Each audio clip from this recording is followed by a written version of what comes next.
Hello and welcome to Insiders, a podcast all about the world of television with me, Jimmy Mulville. And me, Peter Fincham. This is the podcast for people who love television and want to find out a bit more about what goes on behind the curtain. Peter.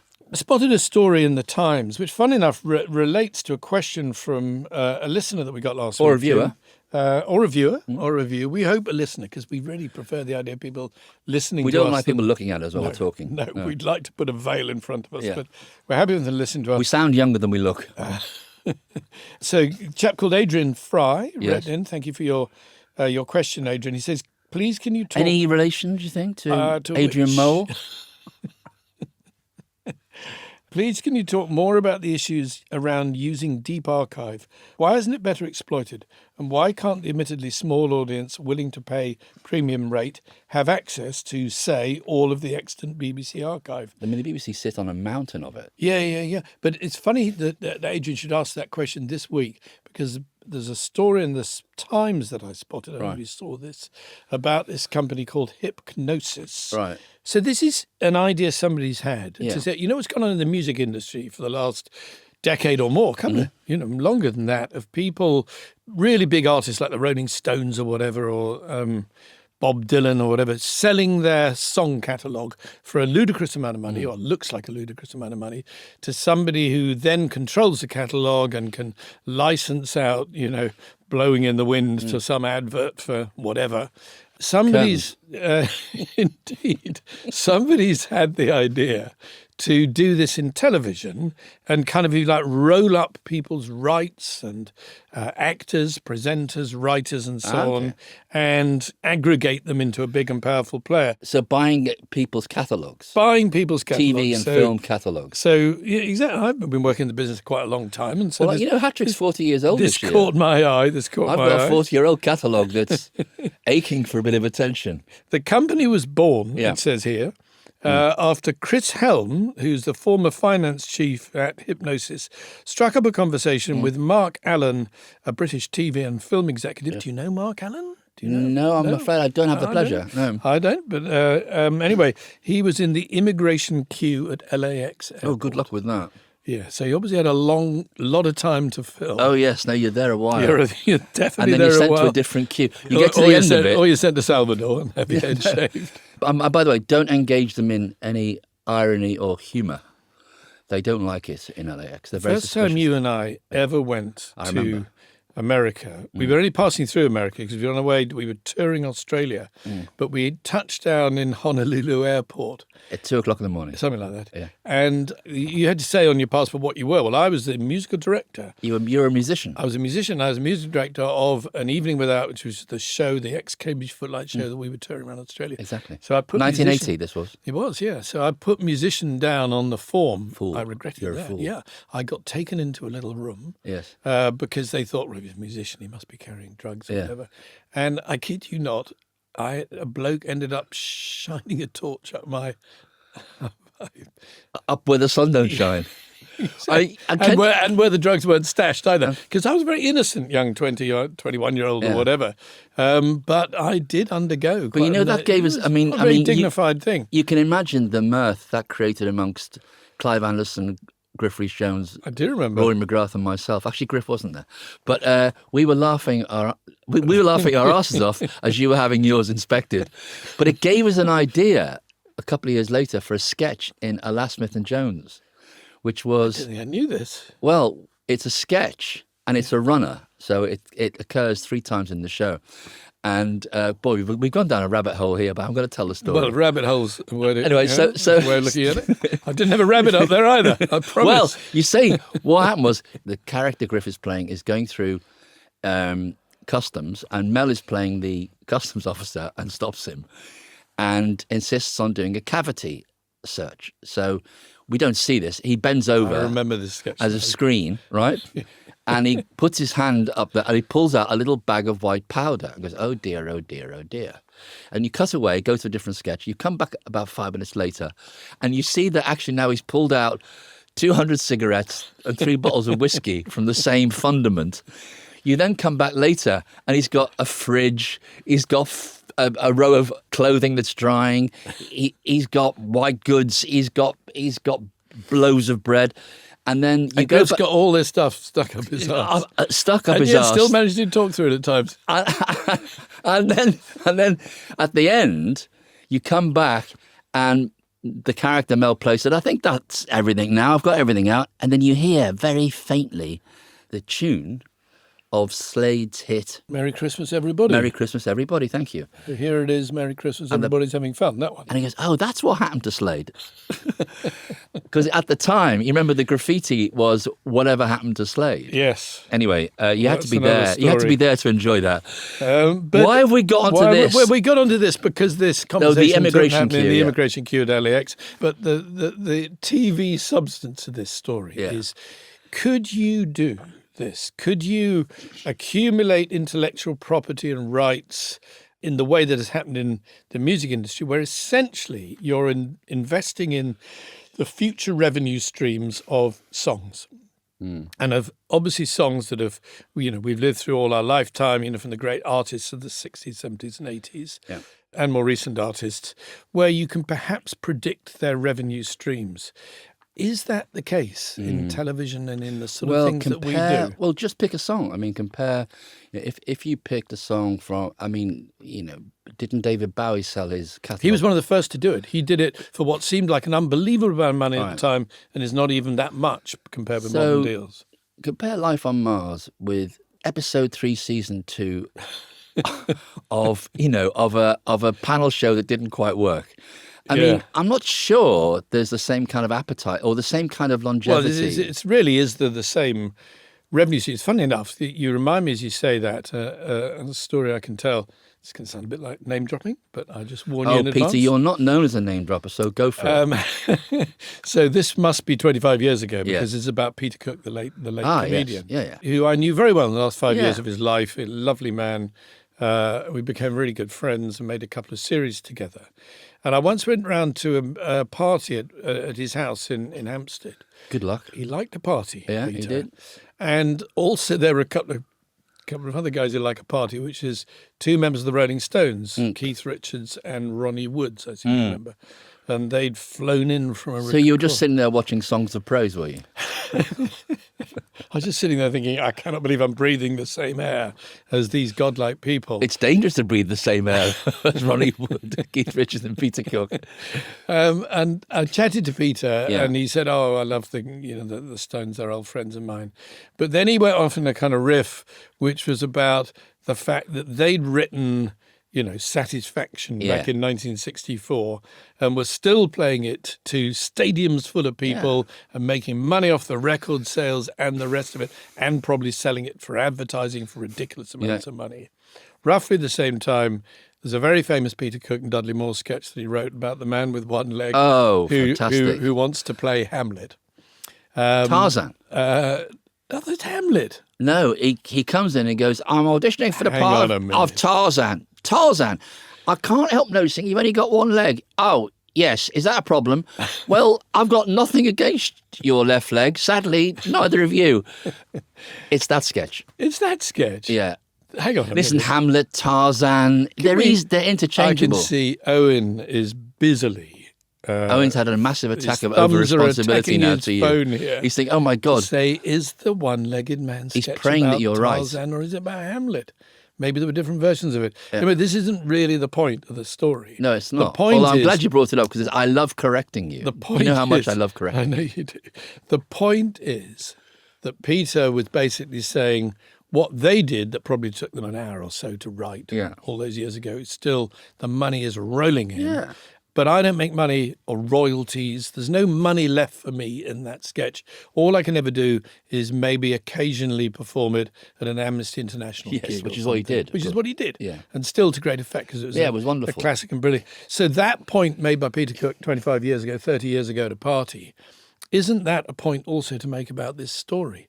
That it's not as easy to monetize television content as it is music, because it isn't something you can resell and resell. But I think the distribution market... Hang on, I want to just check with Owen, because Owen, Hamlet or Tarzan?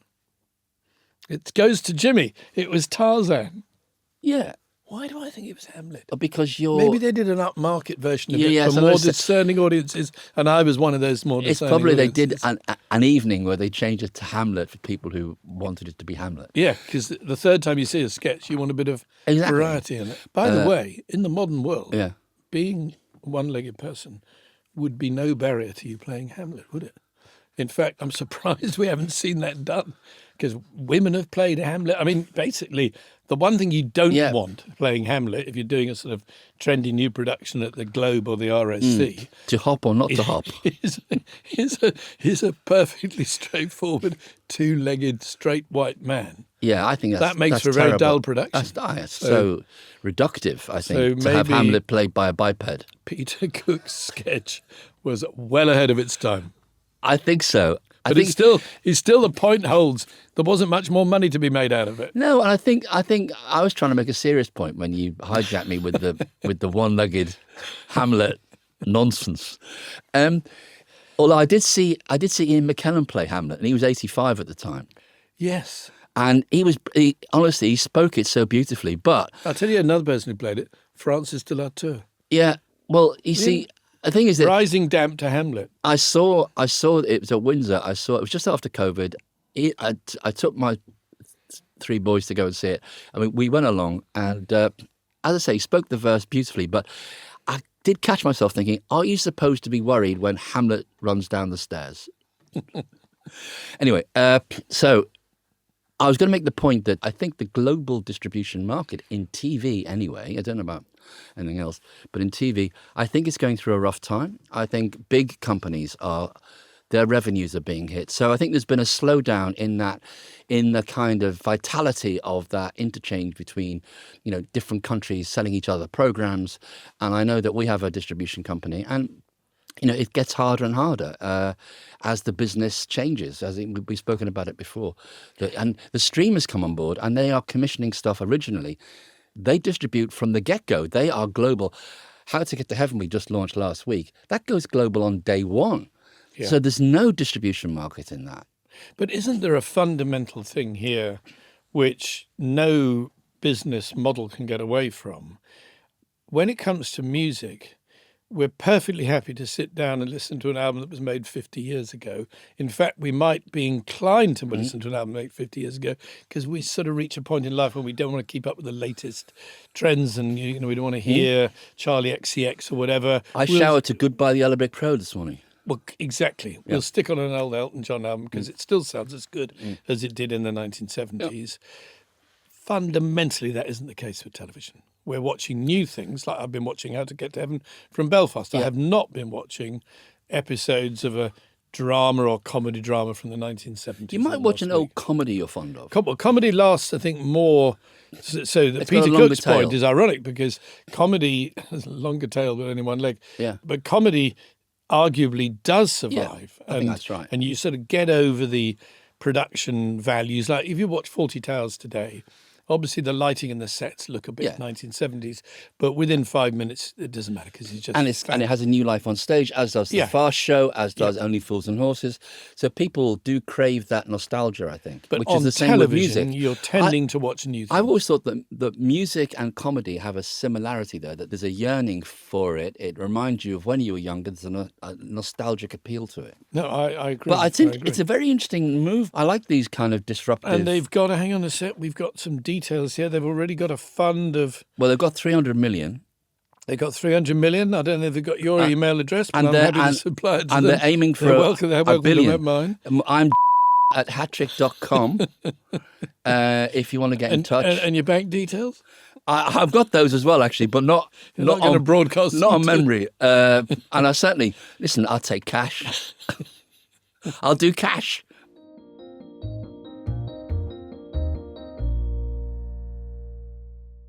We got another question, this time from a correspondent who asks that they remain anonymous. Right. Because Sky do occasionally pay me money in exchange for work. So there's somebody who sometimes Is he a hitman?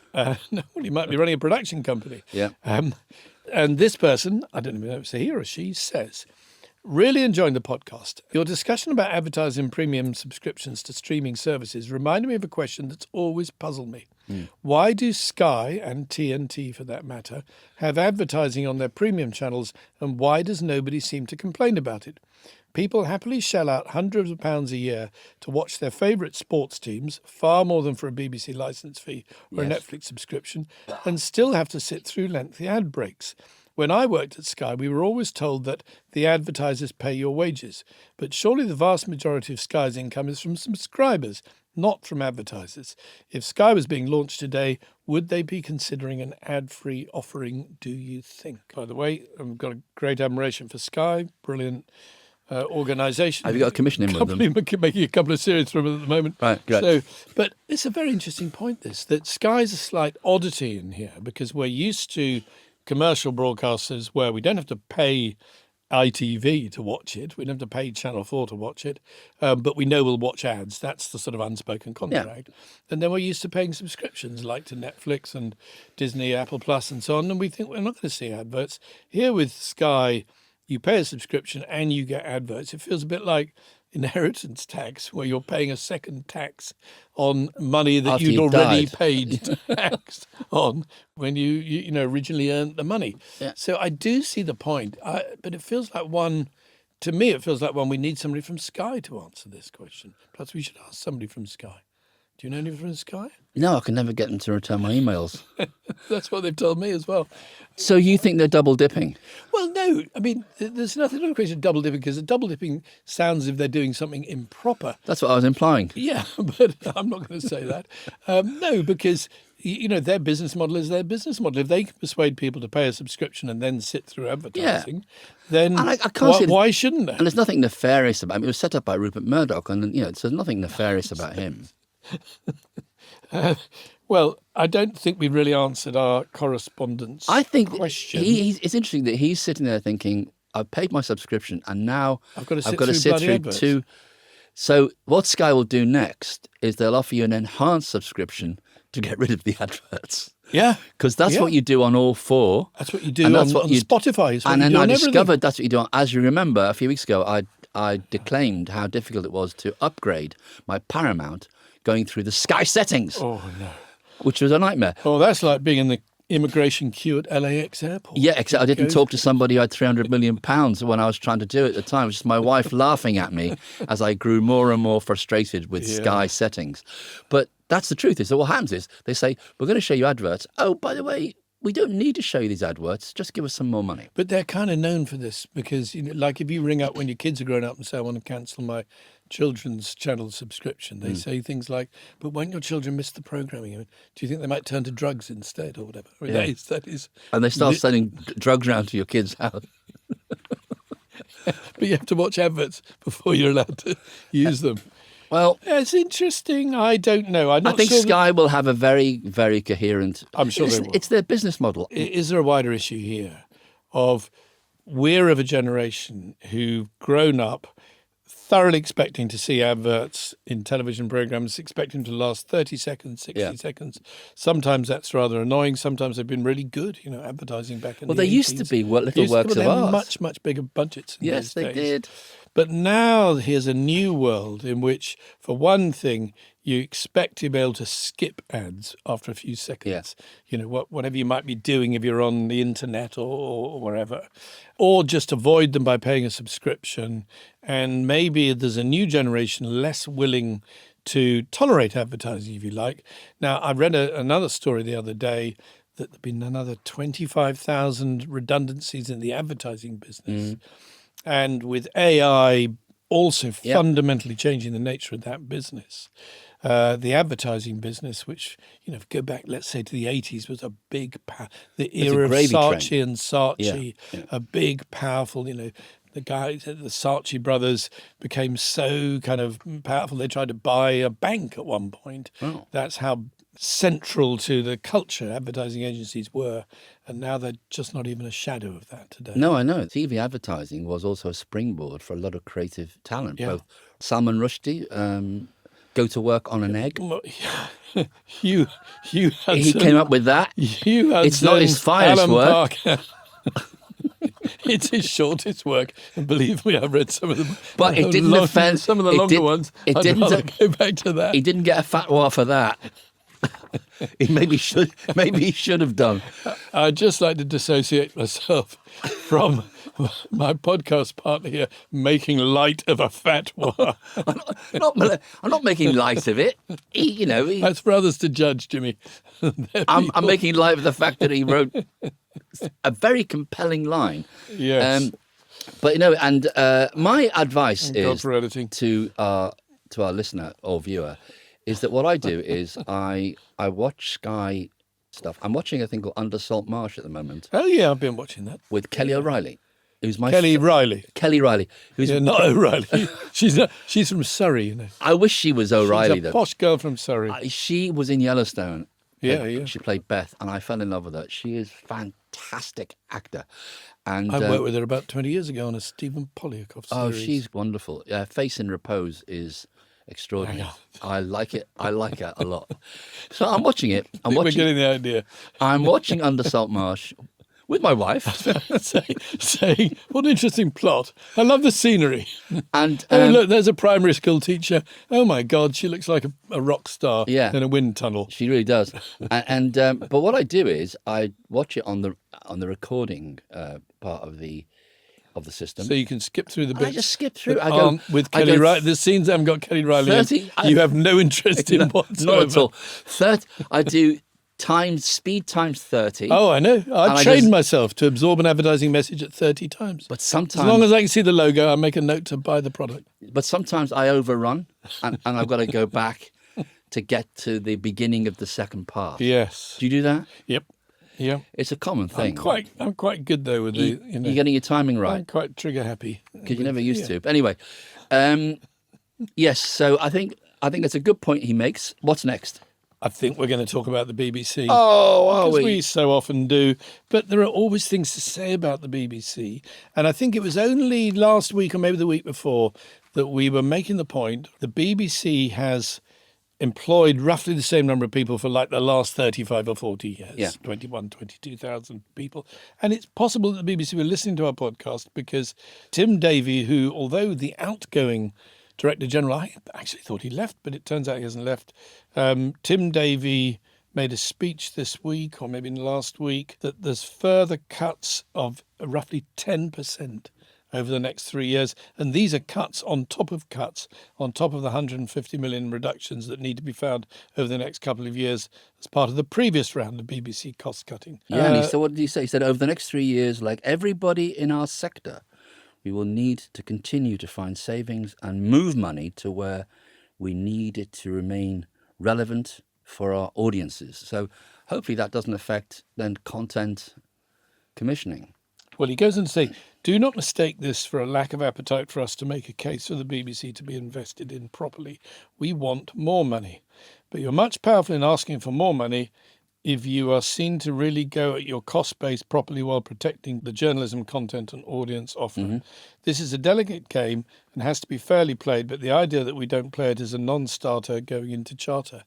It's quite a kind of mouthful of a rationale there. It's kind of slightly like revealing your workings there, isn't it?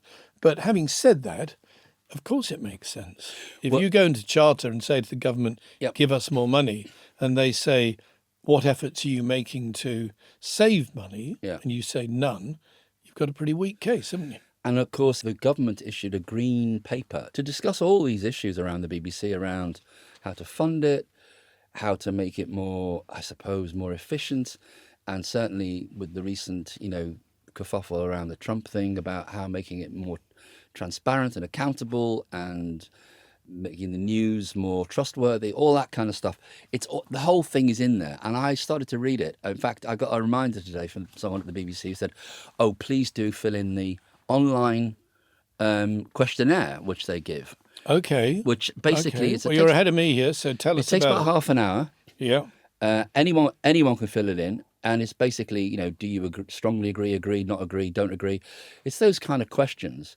So it's like a health question. Yeah, very, very little. Are little. You suffering from any of the following ailments? They're very concentrated on news. They talk about BBC Verify, which I know we love and adore. Very little talked about its entertainment. It's a lot about education and inform, those Reithian So it's sort of like a values, plate of greens, really. It's not your it's a cream green cakes. It's Yeah. a green paper. Okay. It's not a meaty red paper. But anyway, I mean, clearly people at BBC want people, in the industry to speak up on its behalf, as indeed we should, because the last thing we need is a weaker BBC. By the way, what came up in my reading of the Green Paper, as I had to drink about 4 cups of coffee to stay awake. It's such a boring read. They mentioned a thing called Freely. Have you ever heard of Freely? No. Okay. Not the faintest idea what it means. Freely apparently is a broadband service which collates material programs from BBC, Channel 4, ITV and Channel 5, all the free-to-airs, got together a few years ago, and apparently you can access this like a streaming service. I've never heard of it. Why have we never heard of it? Have they marketed it? Well, clearly not. Blimey. Freely, or they should say anonymously. Yeah. Anyway, the point I'm making is that the BBC are very anxious that people do respond in a positive way to this Green Paper and encourage the government to fund it. I think it's all about the funding, really. And they'll put the licence fee up in April, from April the 1st. It will go up to £180 a year from £174.50. It's £174.50 a year at the moment. It's going up to £180, which is probably about, 50p a day? Yeah, so I know what you're about to say, because I agree with you, which is that's really good value when you think of all the content that's on it. Yeah. But of course, politically, it's starting to get towards the 200 mark, which will feel like a moment. And when you're simultaneously questioning whether it should be a license fee funded organisation at all, it becomes uncomfortable to start hitting these kind of targets. But I'm also struck in this by the fact that Tim is saying this. Tim Davies making this speech, 2-3 months after he announced that he was leaving. Yeah. And we A bit talked like about Elton John. He keeps saying he's going, but he has these comeback tours. Actually, that's not fair on Elton John, because I don't think he has done that. Frank Sinatra is the correct. Elton John has been announcing his retirement for quite a while. Well, I think he's now retired, but Okay. he's done all right. He's like 94 or something. I'm going to see Paul Simon in May, I think. Performing. Yeah, Or he for retired. lunch. No, he retired about 3 years ago, and I've got tickets courtesy of our very own producer, Owen Braben, who's sorted me out. Really? With some tickets, very expensive.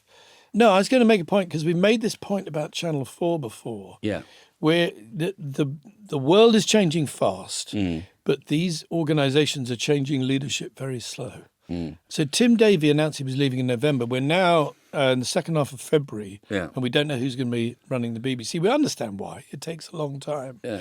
But it means that you're in a kind of interregnum, and it seems strange for him nearly 3 months or 3 months after he's announced he's leaving to be saying, now we're going to make £500 million of cuts.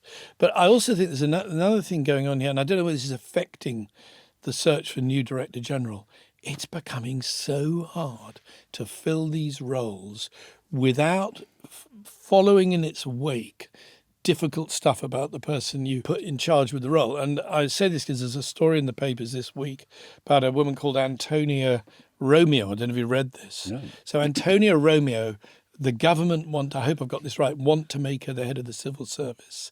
They let it be known that they want to make her the Sounds head like of a password. Actually, it does, very much does. Antonio Antonio Romeo 597 or something. Yeah, That's yeah. how you get into. Wow, what a great name.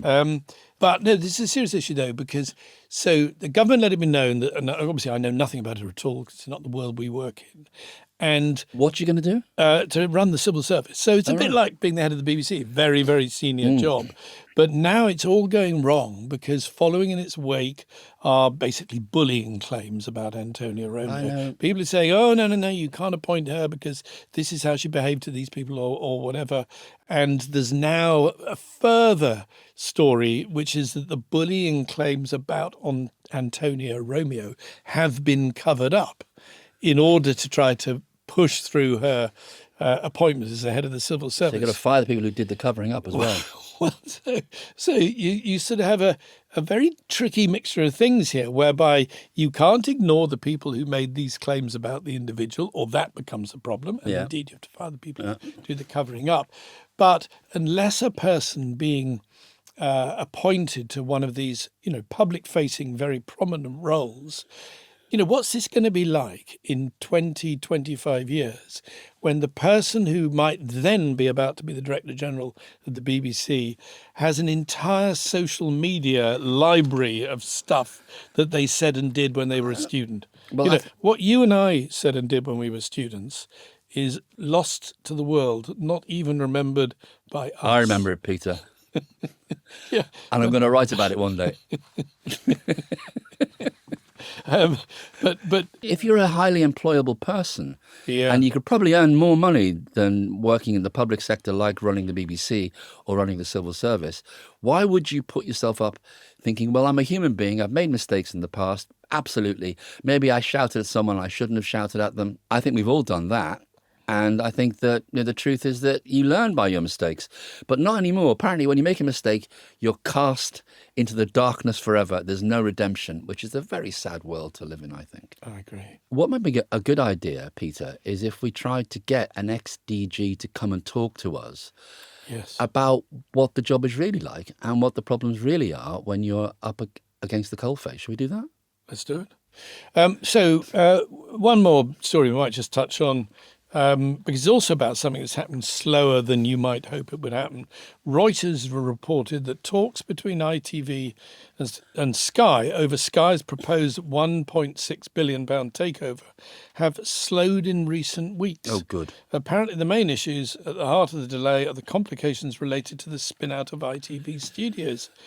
Well, no shit, Sherlock. Yeah. I mean, that turns out to be a very complicated thing. Yeah. How do you divide the broadcast side of ITV and the studios, the production side of ITV? It's not just like sort of, drawing a line down a map. It's going to be absolutely fraught with issues. There's various things about this that struck me when I read this. One was that it's Sky's proposed £1.6 billion takeover of ITV broadcast. Yeah. That's not how it was originally described. It was Comcast who were buying ITV, and they also do own Sky, which is what it would be. which is what it would be. But that sort of implies that Sky is going to, the ITV is going to be the junior partner in a marriage with Sky, which I don't think anybody said quite out loud. It may be the truth, but they said it quite out loud. But the other is normally this stuff doesn't get out in public. Because it's only a few years ago that ITV announced, unless I'm wrong, that they were going to merge their production arm, so the other half of ITV, with All 3 Media. And then about 2 months later, they said, no, we're not, because we can't agree on the price. Oh, because of the Which complication of the it studios. feels like when you're buying a house and you have a survey done and then you find out there's some dry rot and you try to get the price down and the owner says, no, this is the price or we won't sell it to you. I've heard you're like that when you're buying a house. But it's quite surprising Yeah. to see this seeping out into public. Who do you think's leaked public it? domain. I don't know. It's a very good Do you question. think the buyer or the seller? Well, I would have thought more likely to be the buyer. Yes. The to buyer's kind gonna of put say- the wind up Yeah, ITV, saying, Because it's slowing ITV, down. this is. Imagine if you're ITV, if you're Carolyn McCall, who's the CEO of ITV, Yeah. and these things are very sensitive if you're talking about public companies. You've announced it. You've told shareholders, investors, the city, this is what's happening. We are selling our broadcast arm to Comcast / Sky. Spin off the production arm and see what happens. And to you've already that. had one failed attempt Yeah. to be And bought then by you All have 3 to go Media. back a few months later and say, well, when we got down to the small print, we couldn't actually agree the detail. There's no good news story to present to your shareholders. And in suddenly that. you look like you're on the shelf a bit, Yeah. and you're out sort of wanting to, to sell at any cost. The source who spoke to Reuters, this might answer your question about where this has come from. The source who spoke to Reuters said that separating out ITV Media and Entertainment, which comprises ITV's channels and streaming platform ITVX, was proving time-consuming as content arrangements and allocating overheads were worked through, which was in turn making it difficult to value the broadcast unit. What do you mean time-consuming? What else have they got to do? Well, Well, you would I mean, they're think they might M&A have- people. All you'd they do is think they sit around doing you'd think that. they might have already done this before they make the initial announcement. Well, it's a bit Comcast, who owns time-consuming. Sky, I've got other things too. I've got a squash game in a minute. but more clues. This is coming from the Comcast side. Comcast, who owns Sky, also apparently are in no hurry, as they want to see how whoever ends up taking over Warner Brothers may change the media landscape. Oh. So that's interesting. So does that mean that It's like a house chain, isn't it? Well, it is a bit, yeah. So Yeah. my house analogy turns out to be quite right. We're caught in a chain here. Yeah. So You were right about that and wrong about Hamlet. But if I still think they did a Hamlet version of it. Yeah. But if you're ITV, so we're coming back to sort of the same theme of waiting. Yeah. You are in a sort of suspended animation, aren't you? Which has gone on for months already since this story emerged, and now feels as if it might go on for months more as it slows down and everybody waits for Warner Brothers and For people Netflix working on there, it is Paramount. slightly concerning, isn't it? Just that it creates uncertainty, and uncertainty is always very unpleasant to live with. Yes. And of course, this is where, we live in a different world and we like living in this world, even though it has its own challenges. The independent production sector, you're running a business, you're basically there just to make programs. All those people at ITV Studios, friends and former colleagues of ours who are making programs, oh boy, you don't want this kind of white noise in the distance unsettling you for months on end. I agree. All right, well, I think that's it. Next week, very excitingly, we've got a special guest. Should we tell them who it is? I think we can, yeah. It's none other than Lisa McGee, who is the brilliant writer, not only of Derry Girls, but of the recently launched hit on Netflix called How to Get to Heaven from Belfast. Made, for full disclosure, by Hat-Trick Productions. I wasn't going to mention that, Peter. I was. You should be proud of it. And It's a great success. And Lisa's Number one in the Netflix series chart, I noticed. Yes, no, that's good. And it is a great show, and she's a great writer, and she's a fan of the podcast. Yeah. So she wants to meet Owen. Anyway, we'll see you next week. That's all for this week. Thanks very much for listening. Are there any questions about the world of television you've always wanted to ask? Send them our way. We'd love to hear from you. You can send us an email, you can get in touch with our socials. All the info is in the description. Or even better yet, why not subscribe to our YouTube channel? Thanks for listening, and if you enjoyed the show, please do follow Insiders, the TV podcast, wherever you get your podcasts. Thanks for listening.